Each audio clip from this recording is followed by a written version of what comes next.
Vas-y. Alors bonjour Grace, merci d'être venue. Alors peux-tu te présenter s'il te plaît? Alors bonjour, je m'appelle Grace Libissa. Je travaille chez Canal+, notamment chez Canal+ Afrique, en tant que chef de produit digital. Et je vis à Paris.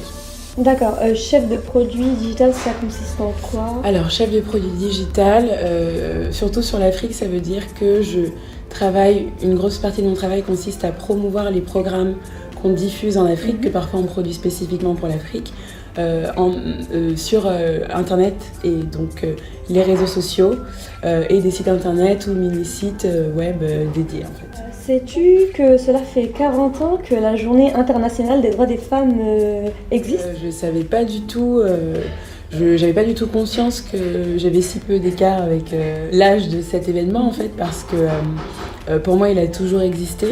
Donc en fait je me suis jamais trop interrogée et je pense qu'il y a toujours une partie de moi qui a jamais voulu pousser un peu plus, parce qu'à la fois c'est une journée que je trouve importante et à la fois je suis frustrée qu'elle existe. À ton avis, pourquoi cette journée a-t-elle été créée?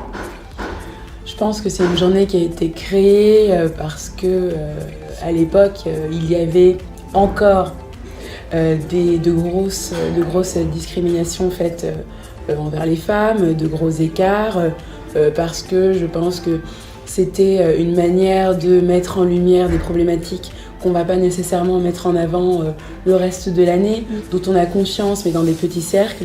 Et donc ça permet de mettre ça vraiment sur la scène. Je pense que c'était le but au départ, voilà, de parler des petites filles dont on ne parle pas forcément, des décalages dans l'éducation, des décalages au global dans la vie au quotidien. Est-ce que tu considères donc cette journée utile? Je pense que cette journée est importante parce qu'effectivement aujourd'hui de toute façon il y a un réel écart entre la manière dont les hommes vivent et la manière dont les femmes vivent, la manière dont la société s'adresse aux hommes, la manière dont elle s'adresse aux femmes, les opportunités qui sont données aux hommes et les opportunités qui sont données aux femmes dans le monde entier, à des égards différents bien sûr. Je sais que aujourd'hui, une petite fille qui grandit à New York n'a pas les mêmes opportunités qu'une petite fille qui grandit dans un village au Cameroun. On n'a pas accès aux mêmes choses selon l'endroit où on est. Et donc effectivement, c'est important parce que je pense que ça permet de donner conscience à des personnes qui ne vont pas nécessairement avoir conscience des problèmes qu'il peut y avoir. Ça permet de mettre en avant certaines causes, de mettre en avant des associations, de mettre en avant des problématiques, de mettre en avant des profils de femmes qui vont s'exprimer, qui font des choses au quotidien pour améliorer cette cause aussi. Donc je pense qu'en ce sens, c'est effectivement, oui, très important.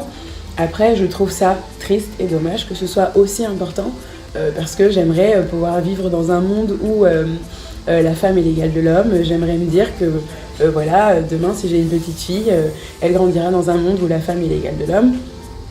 Mais après, voilà, je trouve que c'est important parce qu'aussi ça peut donner conscience à certaines femmes, ça peut leur donner un sursaut pour qu'elles aient envie d'avoir davantage la niaque, de faire des projets, d'endurcir leurs petites filles ou leurs ados pour qu'elles aient davantage confiance en elles. Quand on te parle de droits de femmes, d'égalité, d'inégalité entre les hommes et les femmes, ça t'évoque quoi? Peu de choses, l'égalité. Je connais pas. Ce que ça m'évoque, c'est le travail qu'il reste à accomplir. Ce que ça m'évoque, c'est d'abord le travail dans les faits.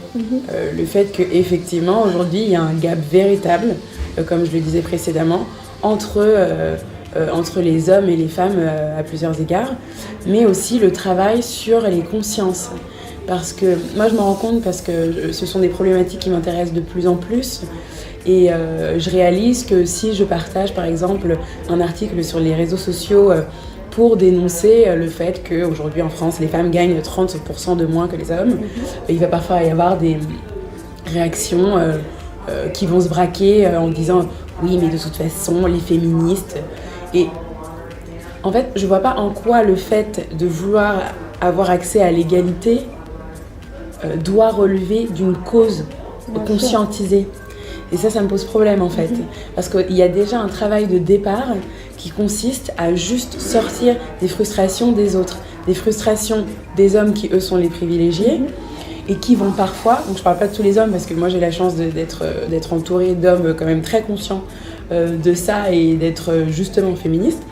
Et donc ce qui me frustre moi, c'est de voir des hommes qui vont avoir le réflexe de penser à eux et d'être frustrés et de dire oui, mais pourquoi est-ce qu'on doit se sentir coupable?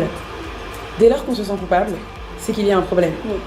Donc moi, je ne suis pas là pour gérer le mal-être d'un homme qui va se sentir mal à l'aise parce qu'il est payé plus, etc.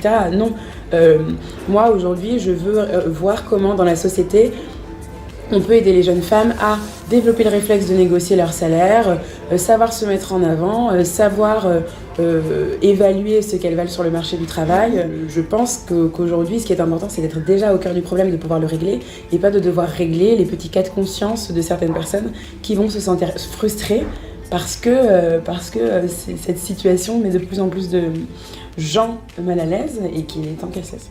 Y a-t-il des choses que tu aimerais voir développer dans ton environnement professionnel ou peut-être personnel concernant donc, ces sujets? J'en vois. J'essaie de m'entourer davantage de personnes et notamment de femmes qui vont m'inspirer en ce sens. Et effectivement, je vois dans certaines entreprises des groupes de femmes qui existent. Ça, c'est quelque chose que moi, j'aimerais développer au sein de mon entreprise. Je trouve que c'est très intéressant. Après, effectivement, il faut toujours trouver des angles pertinents.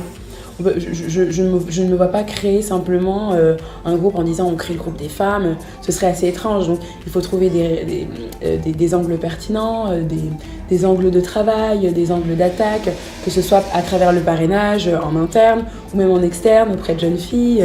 Ça, c'est ce que je trouve intéressant et c'est pour ça aussi d'ailleurs que j'ai rejoint Révèle en tant que rôle modèle parce que ça me permet de rencontrer des jeunes filles, de leur apporter mon expérience, de les aider à réfléchir sur les interrogations qu'elles peuvent avoir.